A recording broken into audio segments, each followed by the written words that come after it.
আসসালামু আলাইকুম রহমতুল্লাহি ওয়াবারাকাতুহু। সম্মানিত দর্শক, আজকের যে শিরোনামটি নির্ধারণ করেছে শিরোনাম নিয়ে কোনো রকম ভনিতা না করে সরাসরি আলোচনায় চলে যাই।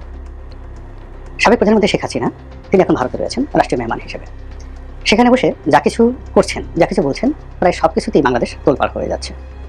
তিনি টেলিফোনে কারোর সঙ্গে কথা বলছেন, সেটা আবার তার যারা লোকজন রয়েছে তারা ভাইরাল করে দিচ্ছে। তিনি বিদেশে বিভিন্ন যে আওয়ামী লীগের সংগঠন রয়েছে বা সংগঠন রয়েছে তাদের সঙ্গে ভার্চুয়ালি অডিও সেই বৈঠক করছেন, সেগুলো বাংলাদেশকে তোলপাড় করে দিচ্ছে। তিনি বাংলাদেশকে ঢুকতে চাচ্ছেন, তারপরে তিনি প্রতিশোধ নিতে চাচ্ছেন, তারপর তিনি নসিহত করছেন, সাজেশন দিচ্ছেন। ডক্টর মোহাম্মদ ইউনূসের পেছনে আগে যেভাবে লিখেছিলেন ওভাবে লেগে আছেন। এই কাজগুলো তিনি অবিরত করে যাচ্ছেন।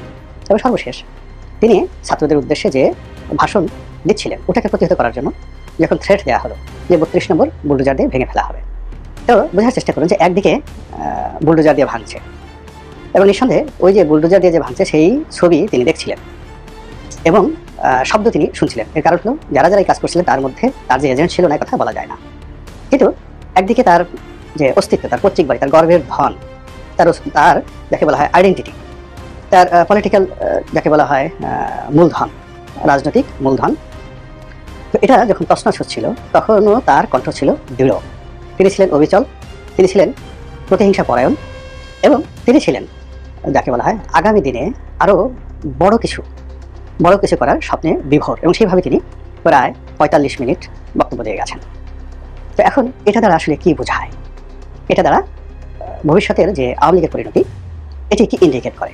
অনেকে নীতি কথা আমরা বলছি যে শেখ হাসিনা নিজে পালিয়ে গেছেন, তার আত্মীয় স্বজনদেরকে তিনি নিরাপদে নিয়ে গেছেন, আর টাকা পয়সা তো অনেক আগেই তিনি নিয়ে গেছেন। আমরা বলার চেষ্টা করছি আওয়ামী লীগের যারা কেন্দ্রীয় নেতা তারা 1971 সনে যেভাবে দেশ ছেড়ে কলকাতাতে নিরাপদ আশ্রয় নিয়েছেন, এখন কলকাতার বাইরে তারা লন্ডন, আমেরিকা, ইউরোপ, কানাডা সব জায়গাতেই বৃত্ত এবং বৈভবের বিশাল পাহাড় গড়ে তুলে তারপর ওখানে থেকে এদেশের যারা নিরীহ আওয়ামী লীগার কেবলমাত্র নৌকা করে বঙ্গবন্ধুকে ভালোবাসে তাদের জীবনকে বুলডোজারের তলে ফেলে দিয়েছেন, তাদের জীবনকে হাতুড়ির নিচে ফেলে দিয়েছেন, আর ওখানে বসে বসে একটা পর একটা অনার সৃষ্টি তৈরি করছেন। এটা আওয়ামী লীগ যারা প্রতিপক্ষ তারা বলে শেখ হাসিনাকে নৈতিকভাবে দুর্বল করার চেষ্টা করছেন আর আওয়ামী লীগের মধ্যে বিভেদ তৈরি করার চেষ্টা করছেন। কিন্তু আপনি যদি খোঁজ নিয়ে জানেন তাহলে দেখতে পাবেন যারা বিদেশে আছেন আজ পর্যন্ত গত 7 মাসে একটা সিঙ্গেল লোক শেখ হাসিনাকে গালি দেয়নি। যেভাবে হাওয়া ভবনকে নিয়ে বহু প্রচার প্রপাগান্ডা করার পরেও বিএনপির কোনো নেতা তারেক রহমান সাহেবকে গালি দেননি। একইভাবে আওয়ামী লীগের কোনো লোক এত কিছু করার পরে অনুশোচনা তো দূরের কথা, এই যে বাড়িঘর ভেঙে যাচ্ছে, সমস্ত কিছু হয়ে যাচ্ছে, কিন্তু শেখ হাসিনাকে গালি দিয়েছে, শেখ হেলালকে গালি দিয়েছে, শেখ সেলিমকে গালি দিয়েছে, এরকম কোনো অডিও ফুটেজ বা ভিডিও ফুটেজ দেখাতে পারবেন না। এর অর্থ এটাকে তারা মেনে নিয়েছেন। যেমন যে বাড়িগুলো ভাঙা হয়েছে সেই বাড়িগুলো প্রায় সবই গত 15 বছরে তৈরি হয়েছে। তো তারা মনে করছে যে এগুলো আসলে আওয়ামী লীগের কারণেই আমাদের এই বাড়িগুলো হয়েছে। সেটা নাটোরের এক সংসদ সদস্যের বাড়ি, শিমুলের বাড়ি, অথবা শাহরিয়ার আলমের বাড়ি, অথবা তোফায়েল সাহেবের বাড়ি, হোয়াট এভার মেবি। 15 বছর বা 20 বছরের পুরোনো বাড়ি খুব অল্প আছে, বেশিরভাগই আধুনিক বাড়ি, এগুলো তৈরি হয়েছে 2009 সনের পরে। কাজেই তারা মনে করছে যে ঠিক আছে, আমি 100 কোটি টাকা রোজগার করেছি, 5 কোটি টাকা একটা বাড়ি করেছি, বাকি খরচ করেছি 50 কোটি টাকা, আমার কাছে তো এখনো 50 কোটি টাকা আছে, কাজেই ভালো না বাড়ি, বিনিময়ে আবার নেত্রী আসুক, নেত্রী এসে আবার আমাদেরকে ক্ষমতা নিয়ে দেখেন। কারণ হলো সেই 111 থেকে শুরু করে এই পর্যন্ত দলকে এই পর্যায়ে নিয়ে আসার জন্য মূলত ভালো বলেন মন্দ বলেন একক কর্তৃত্ব বা কৃতিত্ব শেখ হাসিনার। ভারতের সঙ্গে বন্ধন করা, সেনাবাহিনীর সঙ্গে একাগারের সময় সমঝোতা করা, তারপরে খুব দ্রুত সিদ্ধান্ত নিয়ে ইলেকশনে আসা 2008 সনে, এই জিনিসগুলো শেখ হাসিনা এককভাবে করেছেন। এবং তিনি আজকের যে বিপদের মধ্যে আছেন এখানে তিনি অনেকটা নিরাপদ, কিন্তু তিনি যখন 111-এর সময় জেলখানাতে ছিলেন তখন আমাদের সংসদীয় কমিটির বৈঠকে তিনি বলেছেন যে হতাশাটা কেমনভাবে গ্রাস করেছিল তার কাছে মনে হতো আজকেই তার জীবনের শেষ দিন।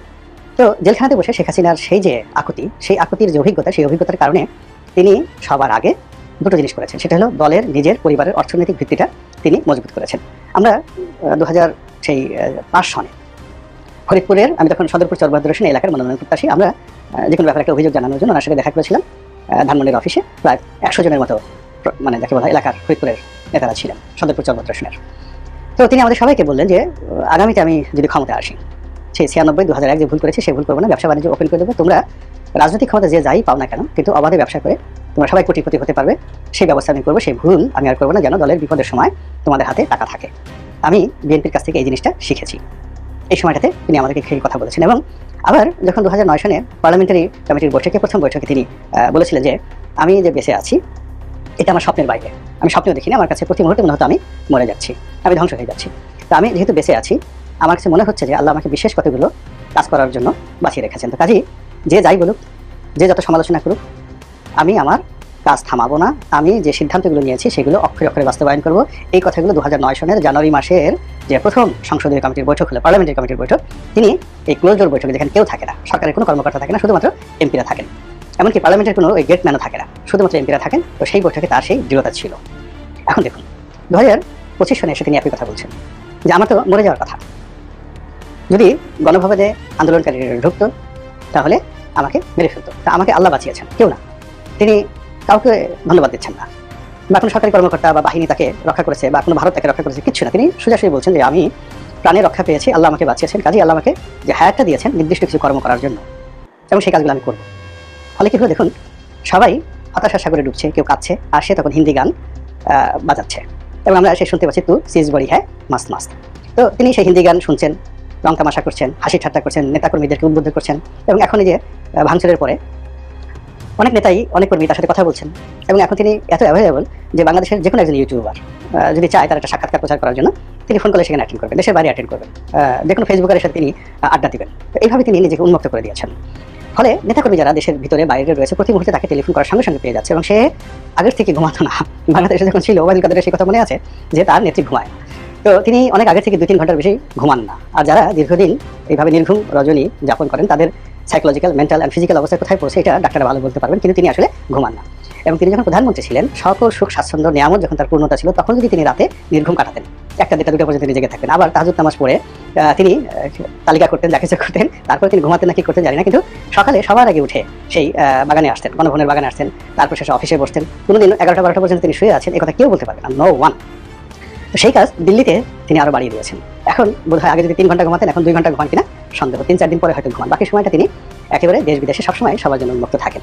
তো এই যে তার যে একটা বেপরোয়া মনোভাব, এই বেপরোয়া মনোভাবের যে পরিণতি, সেই পরিণতি আমরা যারা আছি বাংলাদেশে, কেউ শেখ হাসিনার পক্ষে কেউ বিপক্ষে, সেটা বুঝতে হবে যে তিনি খুব সহজে ছেড়ে দেবেন না।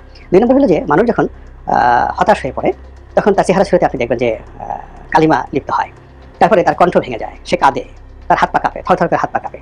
কিন্তু উনি যে টেলিফোনে যেভাবে কথাবার্তা বলছেন, তাতে মনে হচ্ছে তার বয়স আরো 20 বছর কমে গেছে, তার ভিতরে তারুণ্য বেড়ে গেছে, এবং তিনি যে কর্মগুলো অতীতে করতেন সেই কর্মগুলো করার জন্য তার হাত এখন নিষ্পিস করছে। 80 দশকে যারা ঢাকা বিশ্ববিদ্যালয় ছাত্রলীগের ক্যাডার ছিলেন, মানে অস্ত্র চালাতেন, তাদের মুখে শোনা যে প্রতিপক্ষের সাথে লড়াই করার জন্য তিনি অনেক সময় গুলি কিনে দিয়েছেন, ডাইরেক্ট যে এত রাউন্ড গুলি কিনে দিয়েছেন, নিজের হাতে টাকা দিয়েছেন। অনেকে তো বলে এই যে শেরাটনের সামনে যে নানক সাহেব বা আজম সাহেবদেরকে যে দায়ী করা হয় বিআরটিসি দোতলা বাসে গান পাউডার দিয়ে আগুন লাগানোর, এটা তার সরাসরি নির্দেশে। এখন এই যে তিনি যে সকল গুমের ঘটনা, ইলিয়াস আলী থেকে শুরু করে অন্য যে সকল গুম হয়েছে, তো প্রায় সব জিনিসই তিনি নিজে ডাইরেক্টলি হ্যান্ডেল করেছেন, অর্থাৎ যে করেছে তার সাথে তিনি নিজে কথা বলেছেন, কোনো ভায়া মিডিয়া নেই। সে যেই করুক না কেন, যেমন ধরুন একজন মেজর যদি কোনো একটা কাজ করে থাকেন র্যাবের, তাহলে মেজরের সাথে শেখ হাসিনার ডাইরেক্ট যোগাযোগ ছিল, তিনি র্যাবের ডিজির মাধ্যমে, বেনজিরের মাধ্যমে কোনো কাজ করেননি। আবার বেনজিরকে যেটা বলেছেন ওটা ডাইরেক্ট বেনজিরকে বলেছেন, কিন্তু ওসি প্রদীপকে যদি তার দরকার হতো, সরাসরি প্রদীপকে তিনি সেই কর্ম করতেন। তো একইভাবে এই কাজ করে তিনি আওয়ামী লীগকে সামলিয়েছেন, এরশাদকে সামলিয়েছেন, ফ্রিডম পার্টিকে সামলিয়েছেন, জামাত শিবিরকে সামাল দিয়েছেন, রাষ্ট্র ক্ষমতা 15 বছর বৈধ অবৈধ অনিয়ম যা কিছু হোক না কেন চালিয়েছেন।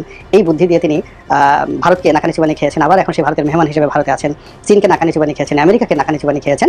আবার এখন যে ট্রাম্প প্রশাসন, তারা এসে প্রচার করেছে যে ডিপ স্টেট, যে তাদের একটা প্রকল্প আছে, সেই প্রকল্পের মাধ্যমে বিলিয়ন বিলিয়ন ডলার খরচ করে বিভিন্ন দেশে যে সরকার পরিবর্তন হয়েছে, সেই সরকার পরিবর্তনের মধ্যে বাংলাদেশের নামও অন্তর্ভুক্ত হয়ে গেছে, যে 2018 সাল থেকে সরকার এই বাংলাদেশ শেখ হাসিনার বিরুদ্ধে চক্রান্ত করে তারপরে এই সরকার পতন ঘটিয়েছে। কাজেই শেখ হাসিনার এই যে মানসিক যে স্ট্রেংথ, সে এখনো মনে করছে যে জনগণ তাকে ভালোবাসে, জনগণ বিক্ষুব্ধ নয়, এবং সে আবার বাংলাদেশে আসলে লোকজন তাকে বরণ করে নেবে, এবং she could do better than anybody. এই যে তার যে মানসিক অবস্থা, এটা তাকে একেবারে তার উপর বুলডোজার চালিয়ে না দেওয়া পর্যন্ত এটি থামবে না, কোনো অবস্থায় থামবে না, সেটি চলতে থাকবে। কাজেই যতক্ষণ পর্যন্ত শেখ হাসিনা আছে, ততক্ষণ পর্যন্ত আওয়ামী লীগের এই যে বৈশিষ্ট্য চরিত্র, এটি এক চুলো এটি বন্ধ হবে না। অতি সম্প্রতি নিজুম মজুমদার নামে একজন আলোচিত আওয়ামী লীগ নেতা আছেন, তাকে অনেক কথা বলেন, কিন্তু তিনি আওয়ামী লীগ করেন, খুব স্ট্রংলি আওয়ামী লীগ করেন।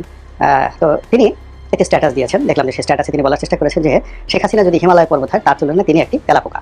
এই কারণে বলেছেন যে তিনি হয়তো এই সময়টিতে তার সাথে কথা বলেছেন এবং তাকে পরামর্শ দিয়েছেন যে আমেরিকার দাবি মেনে নেন, এটা করেন, এটা করেন, ইত্যাদি ইত্যাদি, এইভাবে তো আসলে শেষ হয়ে যাব।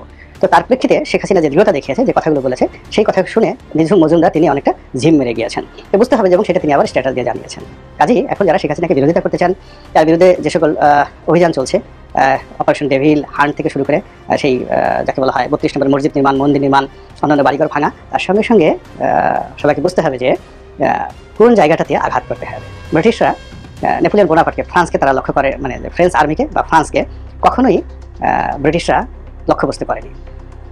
তারা সবসময় নেপোলিয়ন বোনাপার্টকে লক্ষ্যবস্তু করেছে এবং নেপোলিয়ন বোনাপার্টকে বেশ কয়েকবার তারা আটকে রেখেছে এবং তিনি সেখান থেকে একবার বের হয়ে আবার তিনি সেই পুরো ফ্রান্সের যাকে বলা হয় কর্তৃত্ব নিয়ে নিয়েছিলেন। আবার তার বিরুদ্ধে যুদ্ধ করতে হয়েছে এবং সর্বশেষ যুদ্ধ যেটা ওয়াটারলু যুদ্ধ, সেই যুদ্ধে পরাজিত হয়ে তাকে এমন জায়গাতে নিয়ে যাওয়া হয়েছিল সেন্ট হেলেনা দ্বীপে, যেখান থেকে তিনি আর কোনো অবস্থায় ফিরে আসার সুযোগ পাননি। তো কাজেই শেখ হাসিনা যেখানে আছে, আপনি যদি নেপোলিয়নের জীবন থেকে নেন এবং ব্রিটিশদের আচরণ দেখেন, তাহলে আপনাকে বুঝতে হবে যে বাংলাদেশের বিরুদ্ধে, তারপরে আওয়ামী লীগের সাধারণ নেতাকর্মীদের বিরুদ্ধে, সেনাবাহিনীর বিরুদ্ধে, পুলিশ বাহিনীর বিরুদ্ধে আমরা যে বিষোদ্গার করছি এটি দরকার নেই। মূলত এখানে প্রভাব যে করছে, যদি পারেন তার সঙ্গে প্রতিযোগিতা করেন। আল্লাহ আমাদের সবাইকে হেদায়েত দান করুন এবং হেফাজত করুন। আসসালামু আলাইকুম রহমতুল্লাহি ওয়া বারাকাতুহু।